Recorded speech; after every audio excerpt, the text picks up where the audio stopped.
Sawadika and good evening and welcome to Thai PBS World Tonight. I'm Nabunat. I'm Frank Shi. Ned, today is a very important day for Thailand and Cambodia's conflicts because we might see some turning points here because since, of course, 28th May and the conflicts between, and we see, of course, Prime Minister of Malaysia, Anwar Ibrahim, involving in the conflicts between Thailand and Cambodia. And today is very important for General Border Committee meeting as both countries, Thailand and Cambodia, both countries' high-ranking officials, they meet each other in Kuala Lumpur again to talk about this issue. But we haven't got any update yet. But before that, let's give you an update about Thailand's foreign ministry because a ministry gave a briefing to members of diplomatic corps and international communities and organizations this morning about the recent development of armed conflict between Cambodia and Thailand's commitment to peace through bilateral relations. So today we see that initiative coming about Thailand and Cambodia and to meet each other, defense attaché, and we talk about high-ranking officials to Kuala Lumpur. And Nikonde Palagun, spokesperson for the foreign ministry, also reaffirmed Thailand's responsibility to the international community, its compliance with international laws and principles, and its determination to re-establish good relations with Cambodia. So Ned, actually, last week we saw around over 20 foreign envoys, ambassadors, and high-ranking diplomatic officials from different countries.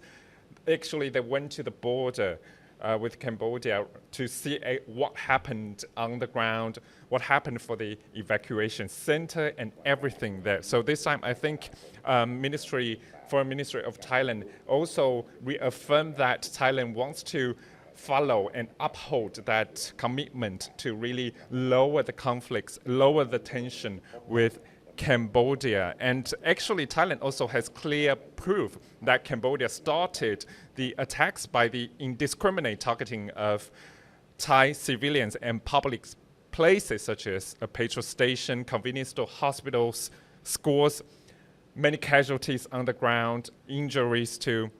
And the spokesperson explained that the retaliation by Thai forces was justified because it's just self-defense.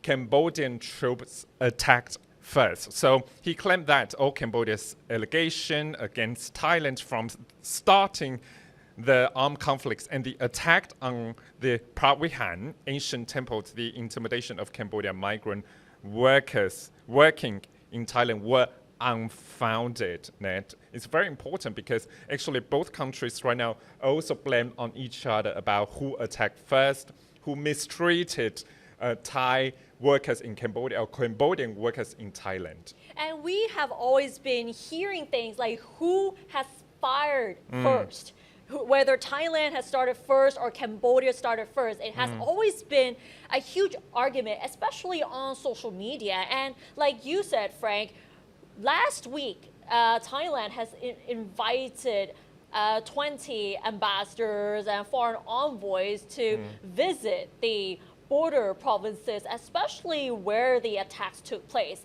In fact, Cambodia has also done the same as well. So it's more like an account of what Thailand thinks and what Cambodia thinks. So you can see that there's some sort of power play between the two countries at the moment. So both of them are trying to prove that they're the ones being the victims.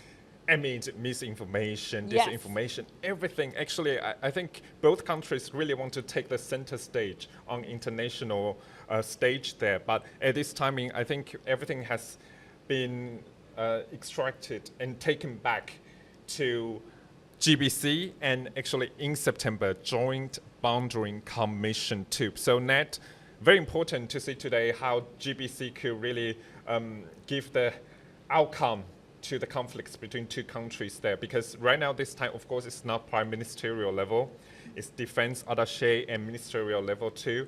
Of course, we have our team on the ground too. We will talk to them later, but now we haven't got any update yet. But of course, we hope for the best to see any step forward for our country, two countries' relations actually. Exactly. The GBC meeting will actually be another significant step in terms of trying to negotiate and to ease the border tensions that have been going on for months already. And with the Thai-Cambodia border tensions, which are severely affecting the people on the ground, the civilians, and injuries have been increasing over the past few weeks, it also affects tourism in those 7 border provinces between Thailand and Cambodia as well. But not just the 7 border provinces that are heavily affected, but other provinces across Thailand are adversely affected as well. And even economists also think that the current situation will actually cost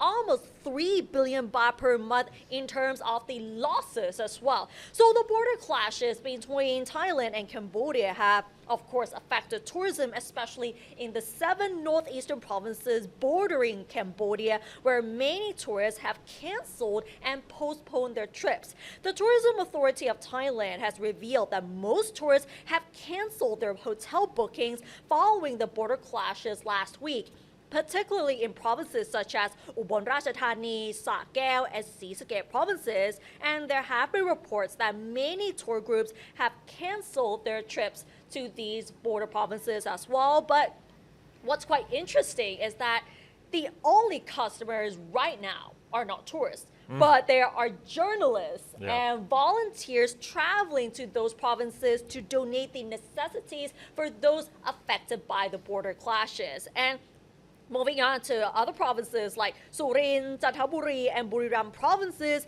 70 to 80% of the hotel bookings have been cancelled, and at the same time, other racing events there have also been postponed following the clashes as well. And in Trat province, which is also a very popular tourist destination there, most of the hotel bookings, especially hotels near the Cambodian border, have been cancelled or postponed, while the boat trips to nearby islands such as Koh Chang and Koh Gut have also been put on hold.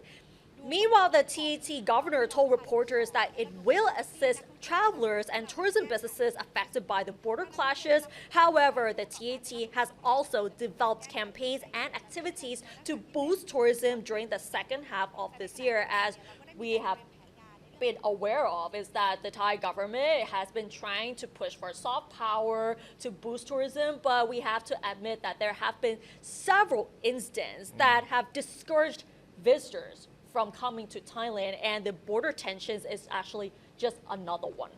You know, actually we have so many counterparts in journalism. They went to the border provinces to really report, as what you said. And tourists, of course, even my family, when they come to Thailand, they also ask about the border situations at Ubon Ratchathani, the 4 border provinces. And of course, they ask about Trat too. Yeah. Because we also saw that conflicts on sea too, Navy battle there. So now, of course, as what you said, tourists, they are very concerned over the situation right now. They want the situation lowering and, of course, toning down, winding down very soon. We still see that, of course, right now is the good idea and good thought and good angle there. JBC meeting will come very soon too, but is that just temporary? For tourists, they want to see long-term peace. Well, if we have to look back at some of the instances that have affected Thai tourism, if we go back earlier this year, we had the issue of Wang Xing, the famous Chinese actor who got abducted, the earthquake in March, and now this. It looks like we're facing with a lot of obstacles. Instances like these, which have actually ruined Thailand's reputation, it's going to be much more difficult. You know, according to so many economists, they say that Thailand's tourism revenue accounts for almost 20% of Thailand's GDP. And of course, I understand, I remember that at the beginning of this year, we said that Thailand's tourism, TAT, the authority, they really want to bring the energy back, the momentum back for Thailand's tourism, and they really want to push that number of tourists to 35 million travelers. This is the level of pre-pandemic. But now as what you said, with Wangxing incident, with earthquake, and now this. It's kind of like a similar to war situation right now. But of course, we see that winding down at this moment. But tourists, they will really be worried about the situation. Yes, because the big question is whether Thailand is safe to travel. Yeah. And when people think whether it's safe to travel to Thailand, people would think Bangkok, Chiang Mai, Phuket, and how far is it from the war zone? So it's up to the government and tourism sectors to explain to them that there are completely different areas, and if you do come to Thailand if you come to Bangkok, Chiang Mai, Phuket, or in other provinces, you might have to tell them how far is it from the war zone. And meanwhile, the Thai Hotels Association has found that over 5,900 hotel rooms in 24 hotels in 9 provinces that are beyond the northeastern provinces like Bangkok, Chiang Mai, Chonburi, Phuket, Nakhon Ratchasima, Phang Nga, Surathani, Rayong, and Nong Khai have been cancelled since the border clashes erupted on July 24. So this is pretty significant because when people see news stories like these, people would be discouraged from coming to Thailand. So for them, it would be best to avoid. Yeah, and I understand that, as what you said, local communities in these provinces really rely on tourism, getting a lot of attractions and revenue from tourists, foreign tourists, and domestic tourists too. So this is kind of like a cold season since the beginning of this year. Very low now since, as what you said, Wangxing, and to now. So how can Thailand, no matter TAT or another tourism ministry there, to really help tourism to spark them again? Yes, and considering that most of the hotel cancellations were from Thai tourists and also those from Asian countries, because most of these countries have issued travel advisories urging them to avoid travel. Yeah. So when it comes to communication, there's one interesting comment from the president of the Phuket Tourist Association who commented that there have been several incidents in Thailand this year that have affected tourism, but the government should place higher importance on clear communication with tourists, especially whether the situation is under control and whether popular tourist destinations will be affected. Like we said, is Bangkok far away from Ubon Ratchathani? Is it far away fromศรีสะเกษ or that kind of thing? Ned, I remember one policy, but it's just get cancelled. It's by TAT, Tourism Authority of Thailand, that I remember a few weeks ago, the organization tried to use Kunakheng. You remember 50-50? Yes, they did. But the system went to failure just after the registration opened for Thai people. So this is the reason, I think, why, of course, right now, Thailand's government trying so hard to revitalize the tourism industry, not just for overseas tourists and also domestic ones. But that failure from the system really hindered the tourism sector. The system failure and these negative instances, maybe it's like a doom. It's like everything is doomed right now. And now most travelers would be like, nope, we're not going to Thailand anymore. Maybe we should go to Vietnam or maybe Malaysia, which would be much safer. Yeah, and cost of living, as what you said, safety there are very important for tourists. And you talk about doomsday. Another doomsday is that coming because tariff, of course, we've seen bright light there. 36% to 19% decided by the President of the United States, President Donald Trump there. Announcement to reduce the tariff rates on Thailand's products to only 19%. Of course, this is a pretty good silver lining part for Thailand's economy. But is that really bright, positive for Thailand's economy? Because according to the Thai National Shippers Council has adjusted its export growth projection from 1 to 3% and right now raising to 5.7% thanks to 19% reciprocal tariff imposed on Thai imports to the US. And the chairman said that 19%, which is on a par with that imposed on several other ASEAN countries because Vietnam 20%, Malaysia and our neighbors also 19%, Cambodia too.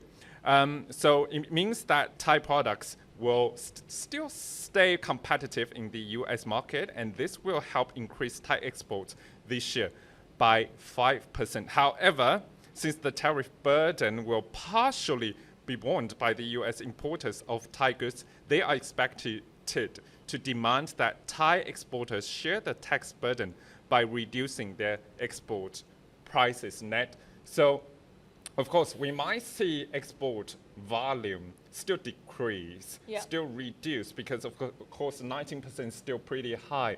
But I think right now economists, they really want to see Thailand's government to push for that and to really increase the competitiveness for Thailand's product to export to the US market. No matter it's jewelry, raw silk are still very competitive in the US market, but we have to see China's role, because it means that if right now, of course, China's products still face that 35-36% of tariff, they have to see the other markets to sell their products, to sell their surpluses to ASEAN market or other markets here in Thailand or other regions too. So Thailand's product will face impact in domestic market too. Yes, and the reduction from 36% to only 19%, just like other ASEAN countries, that is good news. And it did give some hope for entrepreneurs and SMEs as well.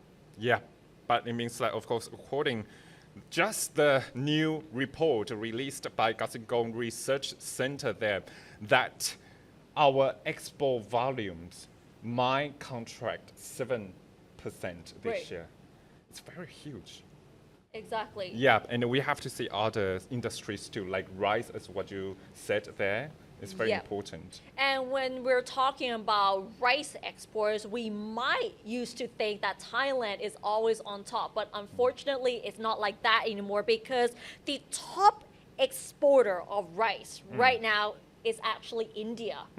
India, then Vietnam, then Thailand, Pakistan, and the United States. So what does it really mean? Hey, I understand that actually Thailand was on top before. Yes, it used to be on top. Exported, but right now we lost the place to India and Vietnam, especially our neighbor Vietnam there, starting to really produce and build the production power for rice, and now Thailand. Because actually Thailand is very famous for our rice quality. Yeah. People loved to eat Thai rice, but now India trying so hard to push for that, and Vietnam too.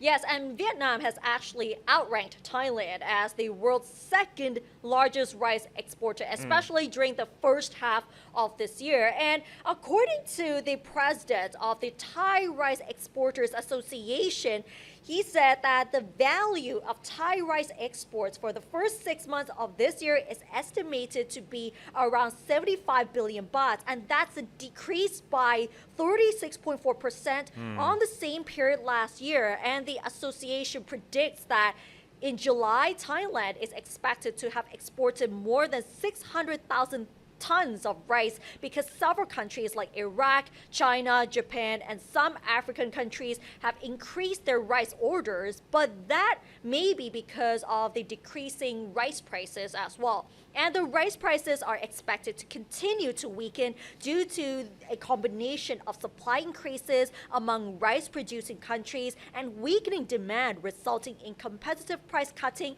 by rice exporters. So this is the current situation in terms of the exports of rice. So bad news for Thailand, because we're only at number 3, and not number 1 anymore. Yeah, Ned, I think it links to weather and climate change too. We see a lot of flooding situation in Thailand recently, no matter in central part of Thailand or other part, northern part, southern part too. So this is the place that where we really get a lot of rice production, but now climate change really hinder and destroy the rice production on the ground. And the association even mentioned that they have to start importing more rice from other countries as well. So that is the current economic situation in Thailand following the decrease of tariff rates on Thailand.